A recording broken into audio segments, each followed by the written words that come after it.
heureux de vous retrouver très nombreux, les fidèles téléspectateurs de l'émission Moseka de Malewa Moderne. Je sais que ce n'est pas pour la première fois, de temps en temps, vous avez l'occasion de suivre mes conseils en ma qualité de conseiller en matière de nutrition dans cette émission.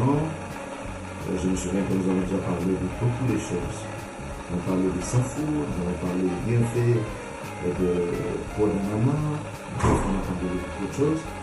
Mais aujourd'hui, nous allons aborder un sujet aussi important. Généralement, c'est un sujet que j'aborde au mois de novembre, particulièrement le 14 novembre, parce qu'au fait, le 14 novembre, c'est la journée internationale contre le diabète. Mais est-ce qu'il fallait attendre seulement le 14 novembre? Je ne pense pas. Vu l'importance du diabète aujourd'hui, le diabète n'attend plus seulement qu'on parle le 14, mais il est important que déjà, au début de l'année, que nous puissions marteler. Pourquoi? Parce que nous avons constaté malheureusement depuis un temps, il y a un nombre élevé de diabétiques. Ça c'est un. En plus, nous avons constaté que la consommation de boissons sucrées devient de plus en plus très avancée par rapport aux années antérieures. La troisième chose, je dirais, ce qui nous pousse de parler de ça, c'est que les complications du diabète. Aujourd'hui, il y a beaucoup de problèmes qui arrivent par rapport aux maladies cardiovasculaires. Quand on regarde parmi les facteurs, il y a également le diabète, qu'on appelle maladie du sucre ou en allemand la sucre. Donc, à cause des conséquences du diabète, nous avons des problèmes au niveau du cœur, des maladies cardiovasculaires, nous avons des problèmes au niveau des reins. Les reins, ce sont vraiment des organes très importants et les reins deviennent malades à cause des conséquences du diabète. Nous avons des problèmes même au niveau des organes génitaux où il y a des problèmes de dysfonctionnement érectile pour les hommes parce que le cycle moléculaire des hommes s'enlève. Il y a des problèmes au niveau de la peau, des lésions cutanées. Nous avons des problèmes au niveau des yeux, ce qu'on appelle rétinopathie.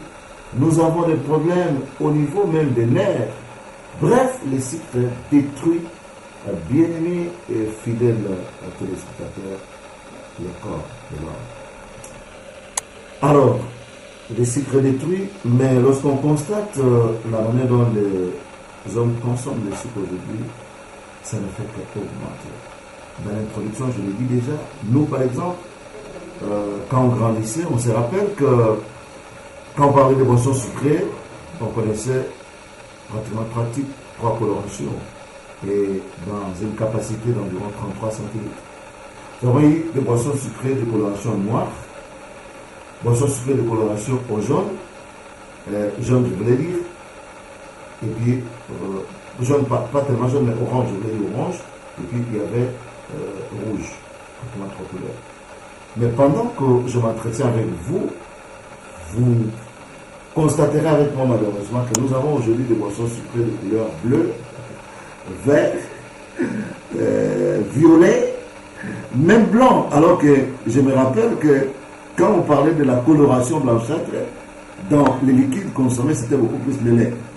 Mais aujourd'hui, je vous assure que c'est un problème. Et parlant de la capacité, et à l'époque c'était 33 centilitres. Mais aujourd'hui, vous avez des boissons sucrées de 1,5 litre. Quelqu'un m'a dit, dernièrement j'étais à Brazzaville pour une conférence, on m'a dit non, on peut avoir aujourd'hui de 3 litres. Et quand on parle de 1,5 litre, 3 litres, personne ne me dira que quand il achète cette bouteille d'1,5 litre ou de 3 litres, c'est qu'il va prendre une petite quantité aujourd'hui, demain et faire avec ça toute une semaine. Non. Donc pour dire que la consommation de boissons sucrées ou de produits sucrés maintenant est devenue très abusive. C'est là qu'on va répondre de santé et notamment ces problèmes que nous allons aborder aujourd'hui. Je parle du diabète. Alors pour ne pas se disperser, j'ai pris quand même un long moment dans mon introduction, c'est pour vous démontrer l'importance de la chose. J'aurais bien voulu même lire, évidemment, j'ai fait quelques publications, mais il y a un élément que je voudrais souligner ici pour que ce ne soit pas mon invention. Vous allez comprendre que l'OMS qui nous donne ces statistiques. Écoutez avec moi, suivez. Selon les statistiques de l'Organisation mondiale de la santé, OMS sensible, On estime que 422 millions d'adultes vivaient avec le diabète en 2014, comparé à 5,8 millions en 1980. La prévalence mondiale scandalisée sur l'âge du diabète a presque doublé depuis 1980. Aujourd'hui, nous sommes en 2020. Imaginez, même ça donne l'impression d'être dépassé. Passant de 4,7% à 8,5% chez la population adulte. Ces chiffres indiquent une augmentation des facteurs de risque associés tels que le surpoids et l'obésité. Je vais revenir parce que c'est vrai que nous allons citer en parlant de l'alimentation, mais il est important que nous puissions évoquer les facteurs.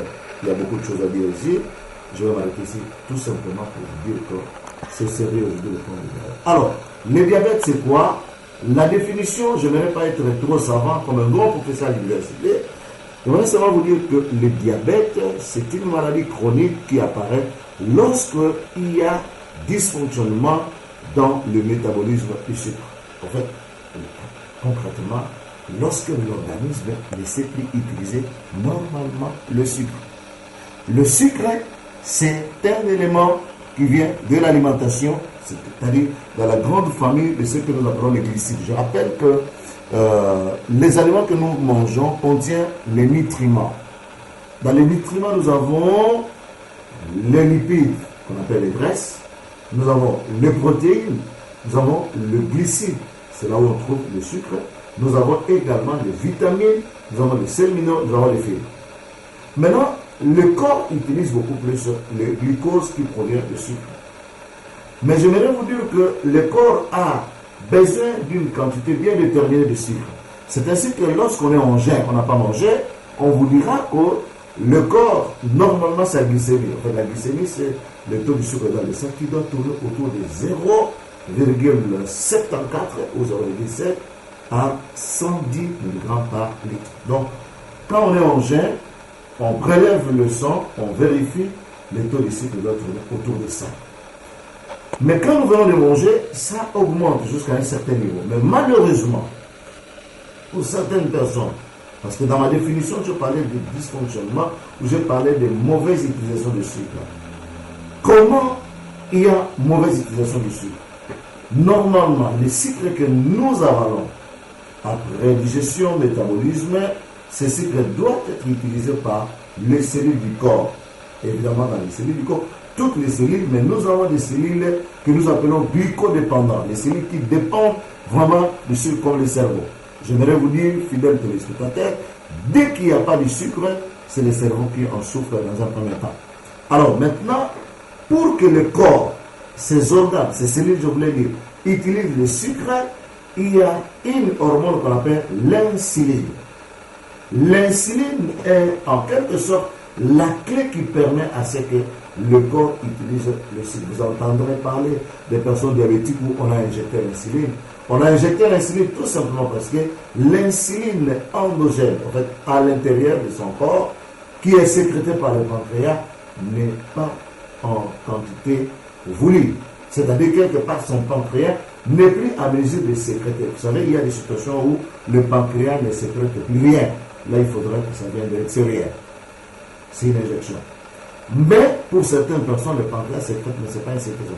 Et là, il y a des mécanismes. Est-ce qu'il faut donner l'insuline exogène ou il faut aller carrément par d'autres traitements? Tant mieux. Retenez seulement pourquoi il y a diabète. Il y a diabète lorsque le corps ne sait plus utiliser le sucre.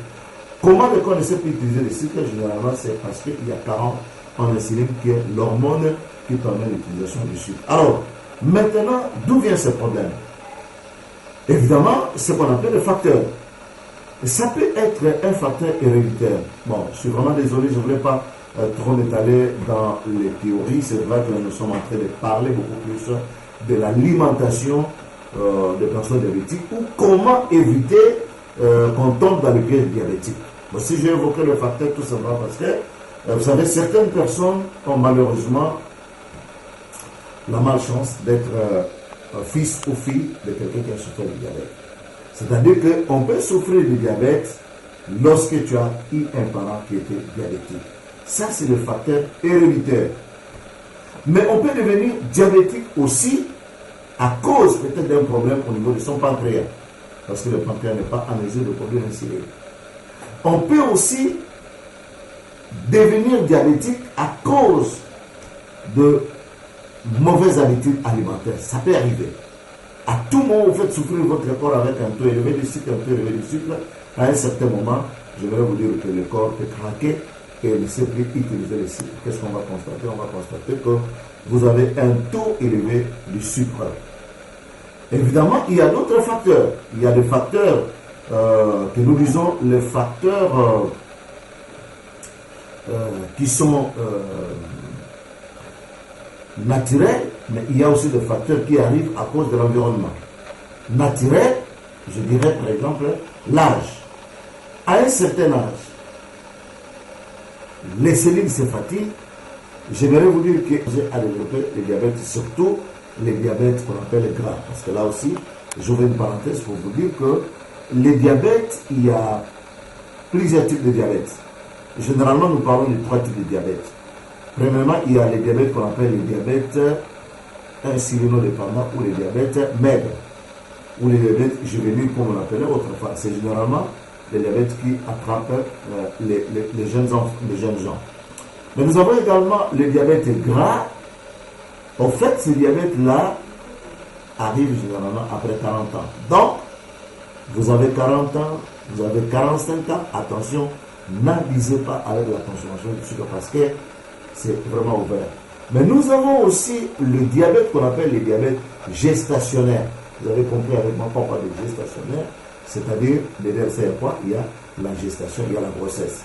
C'est un diabète qui arrive généralement chez les femmes quand les femmes sont grosses. Je n'ai pas dit que toutes les femmes. Hein. Donc voilà un peu les 3 types de diabète. Comme je disais tantôt, on ne va pas s'étaler dans les définitions, on ne va pas s'étaler dans le facteur, on ne va pas s'étaler dans toutes les théories autour du diabète. J'aimerais vous dire que le diabète c'est tellement vaste. J'ai même écrit, ça c'est le premier volume. Nous avons également un deuxième volume où avec ma femme, on parle de recettes, solutions au problème du diabète. Donc ici, notre intervention dans le cadre de cette émission consiste à aider les gens à éviter les mauvaises habitudes pour ne pas tomber dans le pays du diabète, mais aussi nous voulons aider ceux qui sont déjà diabétiques parce que dans ma profession, en tant que clinicien, en tant que diététicien dans un centre hospitalier, je prends aussi en charge ceux qui sont déjà diabétiques. Alors, vous qui me suivez, c'est vrai, je n'ai pas dit que, comme vous me suivez là, si vous êtes diabétique, vous allez commencer à vous prendre en charge. Non, je donne des éléments basiques, mais si vous savez que vous êtes diabétique, si dans le milieu où vous êtes, il y a un diabète, il y a un diététicien, il faut le chercher. Mais si vous ne savez pas l'avoir, bon, même par le canal de l'émission Moseka Malewa Moderne, il y a toujours possibilité de nous contacter, que ce soit par téléphone, ou par WhatsApp, ou par mail, ou par le canal de cette émission. Et là, on pourra toujours être en contact avec vous pour vous donner quelques orientations. C'est très important. Si on est diabétique, il est très important qu'on soit suivi par un nutritionniste. Alors, comment faire lorsqu'on veut prévenir le diabète ou lorsqu'on est diabétique? Généralement, nous tablons par rapport aux mesures hygiéno-diététiques. Dans la prise en charge, nous parlons des mesures hygiéno-diététiques. Quand on dit hygiéno-diététique, d'une part, il y a l'alimentation proprement dit, mais il y a également un autre volet d'autres mesures, notamment le repos, notamment l'hygiène, et aussi l'exercice corporel. Je commence par là, je vais revenir pour parler de la nourriture. Vous êtes diabétique, je vais vous dire qu'il faut respecter les repos. Vous êtes diabétique, il est important de faire l'exercice corporel pour essayer de brûler quelques graisses, parce que quand il y a diabète, parfois il y a aussi un problème de graisse. Mais autre mesure, surveiller l'hygiène, parce que si un diabétique se fait blesser, j'aimerais vous dire avec les complications au niveau cutané, parfois le plaie souffre pour la cicatrisation. Alors ça, c'était des mesures d'une manière générale, à ce qu'on peut dire hygiénico, ce que nous disons hygiéno-diététique. Alors maintenant, je vais rapidement aborder les éléments essentiels pour l'alimentation. Mais je voudrais déjà vous dire d'emblée que c'est une matière abondante. Mais ici, nous allons rester beaucoup plus autour des choix alimentaires. Comment un diabétique peut faire un choix alimentaire, un bon choix alimentaire? Alors, par rapport à ça, j'ai prévu un outil de travail. Comme je ne veux pas faire 4, 5, 6 émissions autour de ça, autour de l'alimentation des diabétiques, nous allons tabler autour des principes de base.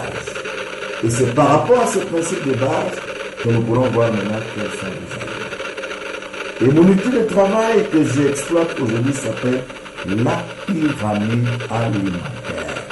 Nous ne sommes pas en Égypte pour voir la pyramide en Égypte, mais ici c'est la pyramide alimentaire. Alors la pyramide alimentaire va nous aider, bien-aimés fidèles téléspectateurs, à comprendre comment un diabétique peut faire alimentaire. Je vous dis d'emblée, je ne fais pas la prescription diabétique ici. Je ne fais pas une ordonnance ici, parce que l'ordonnance, c'est il faut passer d'abord par la consultation. Alors, d'une manière générale, on veut éviter les problèmes du sucre. On est déjà diabétique, voilà ce qu'il faut faire. Premièrement, la consommation des boissons. Le boisson principal ici, c'est l'eau.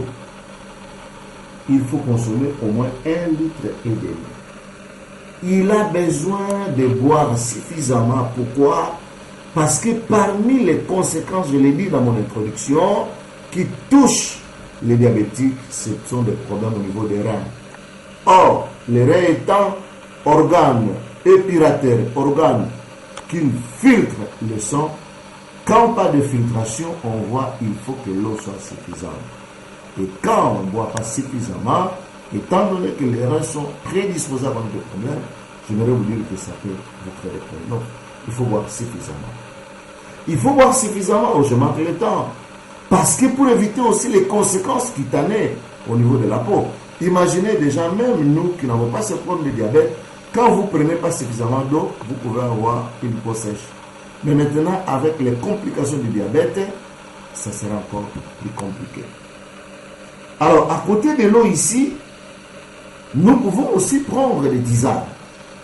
Notamment, chez nous ici, on peut parler de cinda, de citronnelle, on peut parler également de boulou-couteau.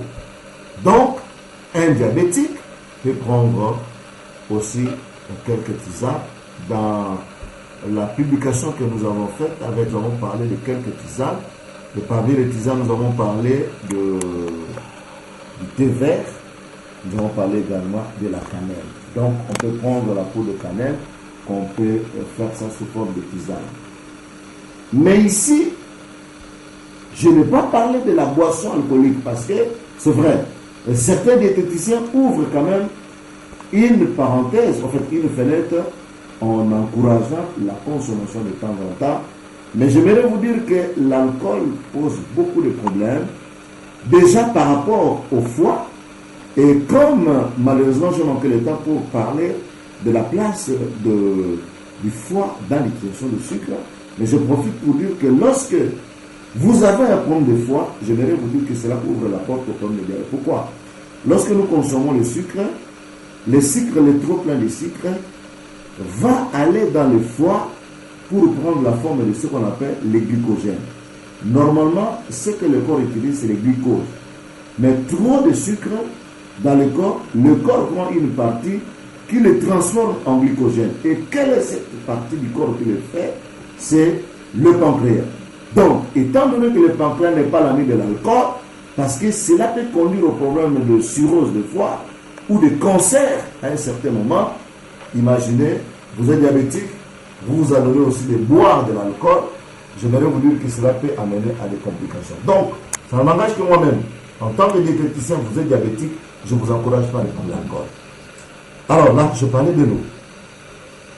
Toujours dans notre pyramide, deuxième groupe d'aliments ici, ce sont des féculents.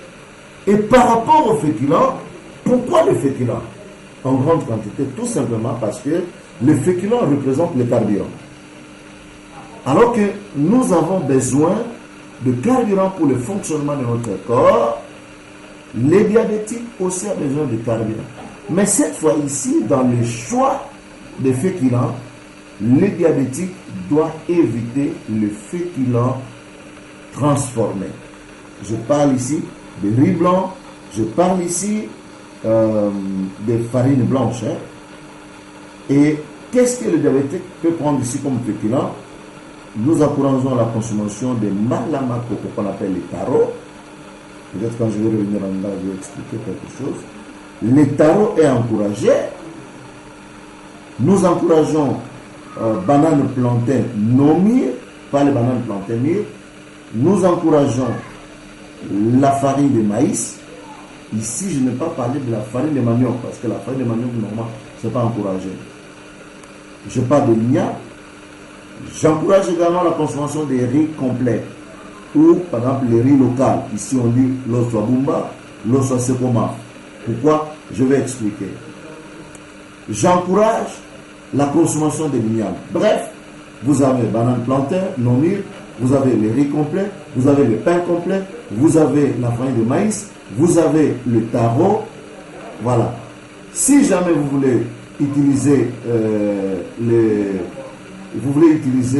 la pomme de terre, il faut préparer la pomme de terre avec sa peau, parce que la pomme de terre a généralement un index glycémique élevé. Donc, je suis en train de dire qu'après l'eau, nous avons les féculents, et j'ai cité quelques féculents. Mais pourquoi le choix de ces féculents? Tout simplement parce que ce sont des féculents qui sont riches en fibres, et les fibres jouent un rôle important pour lutter contre les mauvais sucres, mais aussi parce que dans ces féculents ici, on a préservé les parties extérieures. Parce que quand vous regardez le riz blanc, vous allez voir que le riz blanc a perdu beaucoup d'éléments, notamment, non pas seulement les fibres, mais également la vitamine B1 qui lutte contre la détérioration des nerfs. Tantôt je parlais de problèmes, parmi les conséquences, je parlais également de nerfs. Bref, à ce niveau ici, pour notre première intervention, on parlait de l'alimentation des diabétiques. Nous avons commencé à introduire, on parlait des diabètes, c'est quoi? On a expliqué beaucoup de choses. Mais pour terminer la première phase, que nous avons exploité seulement la boisson, donc exploiter également le féculent. La prochaine occasion, nous allons voir la place des légumes, la place de lait et produits laitiers et ainsi de suite. Nous avons notre maman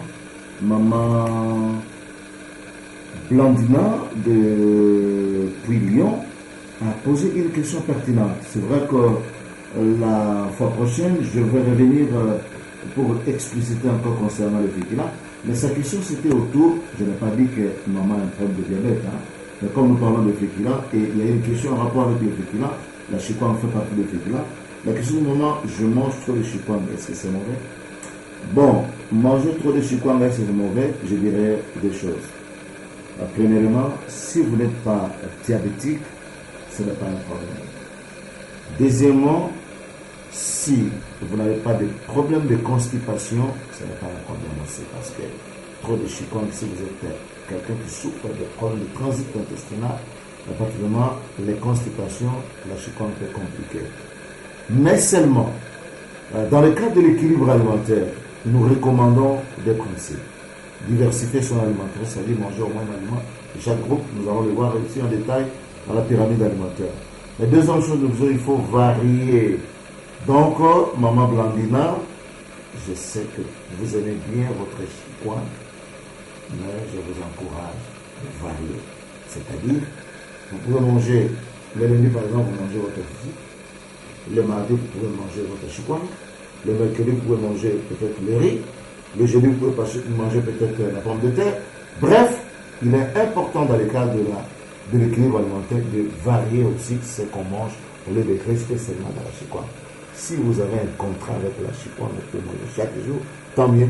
Mais en tant que diététicien, je vous encourage de varier. Voilà un peu la réponse à votre question et je reviens pour conclure. Parce que je dois faire conclure. Il y a solo bandeko batali, il y a émission Moseka, il y a Malewa moderne, le loto nouvelle ou etali kolia, il y a diabétique. Mais diabétique à Zalinani, tout le naki to banana no limbola, et que diabète, et zali bokono ya sukali. Bokono ya sukali, amoyo utakawapi, na vagina le poto, ezali ntango nzoto eyebi lisusu kosala sukali malamu te eutaka mingi na problème ya production ya insuline na niveau ya pancréas. Bafacteur eza ebele ekozala ntango so facteur ya hérédité baboto eutamaka na bokono boboti moko aza bokono ya sukali ekozala ntango so problème ya maladi moko ya pancréas. Biso bana na mayele toyekola bafacteur ebele mais ana minayi te nabungisa motu na bino mpe nalakisi te badiabete eza ndenge ebele. Mosusu eza diabete oyo babengi yango gras, mosusu ezali diabete obengi maigre to mpe incident de pana wana nyonso naloba topesa moto osili to mpe na diabete oyo ya basi ya zemi mingimingi esilaka na mbotama. Nyonso wana ayaki mwa badetail moko important mais etali kuna makambo kolia te. Ntango tokoti na makambo kolia nalobi tokobeta 7 awa na ndenge ya kopona biloko. Makambo koloba na oyo etali kolia diabete eza ebele mais ala ngai tosimbaka tososola ndenge nini ya koyeba kopona biloko ya kolia. Alors mpona yango tosaleli outil na biso de travail nde eza pyramide. Na pyramide tomoni eza na mabota sambo ya yango mpenza eza mai mpe oyo eza liquide. Ya mibale toza na bafécula, na bafécula toza na batubercule, toza na bacéréale mpe toza na balégumineuse na lopoto na lote bakoloba te. Ya misato toza na bambuma mpe bandunda.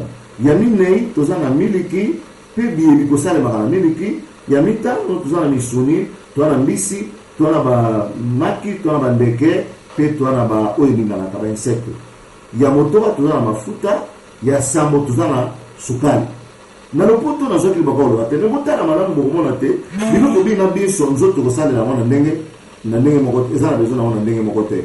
Yango na pasi koya ntango tokobanda nakotanga badetail mais mpona lelo mpona kosukisa tomoni famille mibale. Ya mpenza totali mai, esika ya mai moto oyo aza na bokono ya sukali esengeli amela mai mingi pamba te nzoto na ye eza na besoin ya mai. Naza obligé kosuka mpona minute mais na poso eza koya na kobanda na lingala liboso mpe tozwa etele mbala mpona beta sete makasi mingi mpo moso na lopoto alobaki te asubaka mpe mingi yango esengeli azala na mai. Botala bandeko batali ya émission Moseka ya Malewa Moderne mais toza obligé ya kokata masolo na biso mpona lelo awa. Bozala toujours na rendez-vous monene oyo tokokoba na poso eza koya liboso ya bakamera ezalaki likoma nutritionniste diététicien.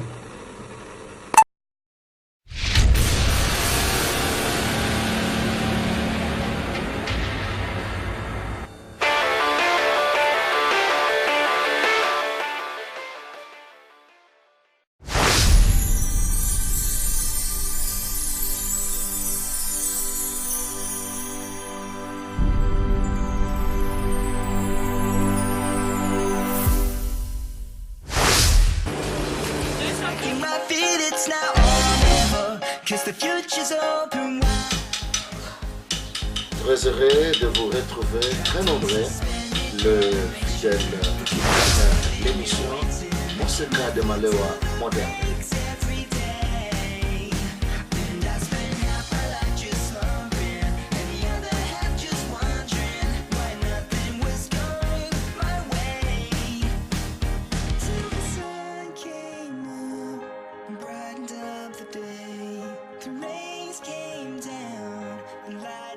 The